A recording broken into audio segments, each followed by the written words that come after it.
a lot to talk to you about. Nice to see you. Nice to see you. So help us try to understand what's happening. We always talk about the economic machine. We've got the Federal Reserve as part of that machine of sorts, at least trying to assess what that machine's going to do.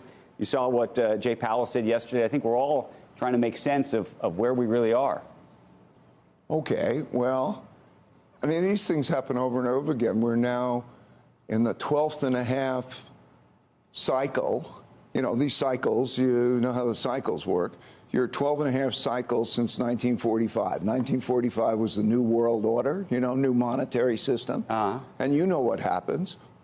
So let me take you through it quickly. You get a funky economy, weakness, and so on. So what we had, of course, in 2020 with the combination of COVID, and then also the move from the right to the left. There was a distribution of wealth. And so how did you do that? The government had to send out a bunch of checks. Yep. And the Federal Reserve, where did the government get the money from? The Federal Reserve lent it. So we have an imbalance. And, of course, that put a lot of money in the system.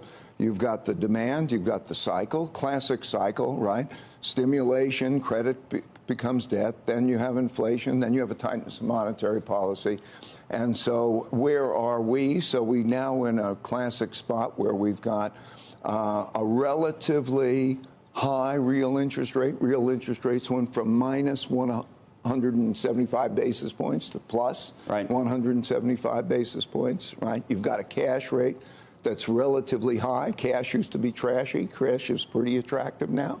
You've got an inverted yield curve. Say that again. You said trash is now more attractive? Cash is trash, is what you used to say. Yes, cash was negative, right? 1.5%, 2% real rates, terrible. Now cash is relatively attractive. Right. So it's attractive in relation to bonds. It's actually attractive in relation to stocks. You have the classic movement, of course, as rates go up and money becomes tight. You lose the parts of the economy, the parts of the market that are the bubble parts that needed the cash flow, right? Right. So you're seeing it reflected in not only, long duration stocks, those that didn't have cash. So you see the tech stocks come down, all of that come down. You see private equity, you see venture capital because they needed cash. All of that comes down. And then, so you're seeing a very, very, very, very classic that we've seen these things for 12, and we're halfway through a 12 or 13th cycle, right?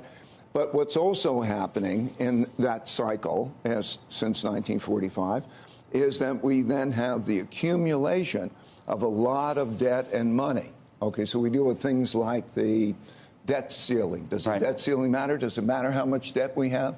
And then you have a situation where there's used to be a free market supply-demand, but now you've got the Federal Reserve who is now taking it, buying it on the balance sheet, so it's not the supply-demand.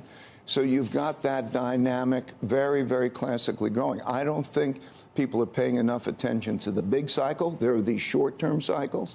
Since World War II, they've averaged about 6 or 7 years, plus or minus about 3 years. That's what we're in a classic one of those. But we keep building up the debt. And then there are issues in terms of the issue of the dollar and what's happening in terms of the world and the value of money.